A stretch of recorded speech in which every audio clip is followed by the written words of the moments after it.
Hey everybody, I'm currently about 4 miles away from downtown Los Angeles, and things seem pretty calm right now, which probably means that Donald Trump is currently sending Navy SEALs this way. I don't know, because that's where we're at right now. All over the country, on one side there's law enforcement and ICE and the military and the White House, and then on the other side there's people. People like Javiera Montero, a Chilean mother who was visiting New York City with her 12-year-old daughter. She got caught up in some police action, and her daughter got knocked down, and Javiera did what I think most of us would do in that situation. She found a nearby officer to try to get help. She was then promptly arrested, detained for 8 hours, and her daughter was left stranded in New York City. Hey, are we great again yet? I'm on the dress. Por favor, me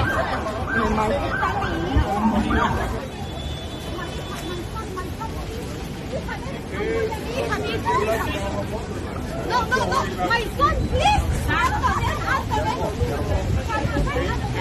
I like to think I'm a pretty zen guy, but I really don't know how you can watch that clip and feel anything other than just like a visceral outrage. You know, it's like a mix of anger and powerlessness, I think. It reminds me of when you hear about people who abuse animals. Oh, speaking of, here is Kristi Noem in a clip from a while back in which she talks about how, the president can't just send in the National Guard against the state's wishes because that would go against the Constitution, and they love the Constitution. Let's hear her out. They were encouraging President Biden to activate our National Guard soldiers so that they would stand down. He actually was going to take control of our South Dakota National Guard and actually activate them so that they would not protect America. So recognizing the real threat that was to states' rights and how that would be the first time in history a president would pay a soldier to not fight, to not protect our country, made me show up in Texas the next day to let Governor Abbott know I'm here. South Dakota is with you. We will defend our Constitution. We will defend our rights, because the last several years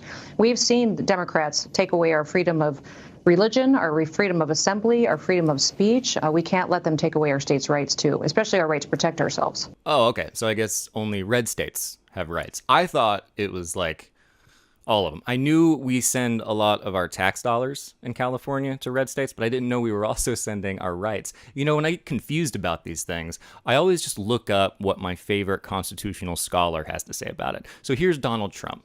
I promised 4 years ago at the Republican convention, I'm going to restore law and order in this country. Except in Democrat-run cities. Look, we have laws. We have to go by the laws. We can't move in the National Guard. I can call insurrection, but there's no reason to ever do that, even in a Portland case.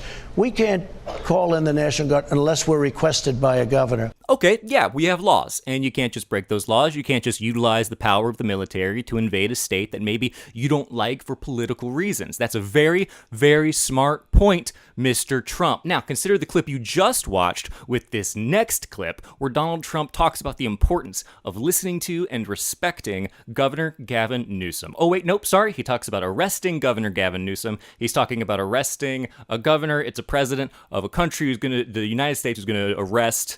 He thinks it'd be great to arrest a governor. So, awesome. Tom Homan to come and arrest him. Should he do it? I would do it if I was Tom. I think it's great. Gavin likes the publicity, but I think it'd be a great thing. He's done a terrible job. Look,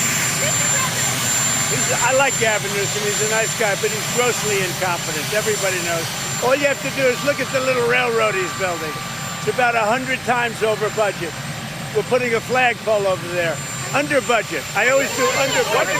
What does your intel tell you about these people causing all the problems in LA? Oh, are they people ICE is trying to deport, or are they professional agitators? The people that are causing the problem are professional agitators. They're insurrectionists. They're bad people. They should be in jail. Thank you. Hi, Mr. President. I know you're watching.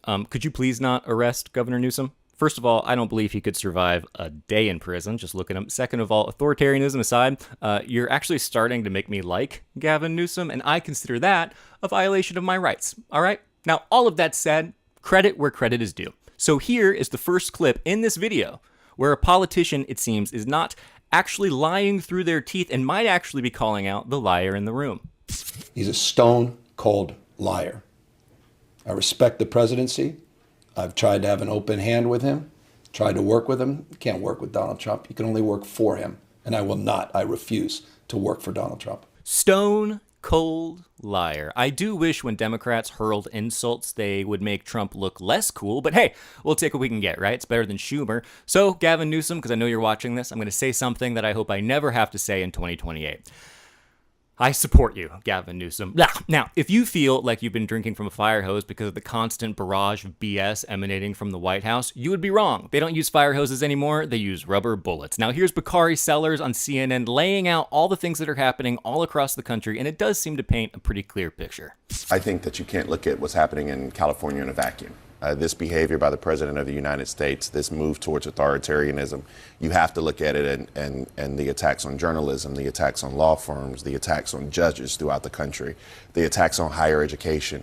None of these things are happening in a vacuum. And if you look at it in the totality, you see that we're drifting towards authoritarianism.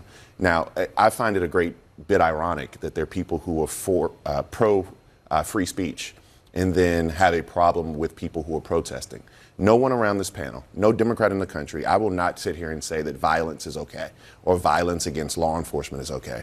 But what's rich is when you have people like Ron Johnson or Senator Mullen come on TV and talk about protecting law enforcement, but didn't say a doggone thing when we were pardoning those individuals on January 6th who assaulted law enforcement officers. So let's have a little balance in this discussion is all I ask. Yeah, Republicans are all about states' rights, unless it's a state they don't like. And they're all about free speech, unless it's speech they don't like. And they're all about their kids getting really great education, so long as they're not learning things that they don't want them to learn. And they're all about protests, as long as it doesn't inconvenience them, because it's always the people with the least to lose who have the most to say. You ever notice that? It's always the people who've never felt a need to protest who suddenly become real opinionated about how it should all go down. Because let me tell you, I think this goes beyond the immigration raids. I think it goes beyond innocent people getting kidnapped by the state and separated from their kids. It's that too.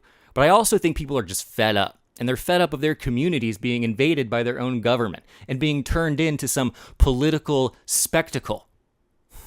It's all very, very frustrating. And I agree with Bakari Sellers, okay, that violence is bad. But I will say this, and I'm sorry if it's offensive. I don't count Waymos. I don't count them. I don't like them, and I don't count them.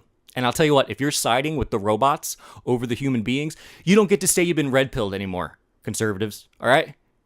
Or you need to go watch The Matrix again, because I'm pretty sure you're doing it wrong. Speaking of, I'm going to call a Waymo right now, but for just no reason, all right? It's not, I just want to say hi to it. Anyway, I'll see you next time, guys. Good luck.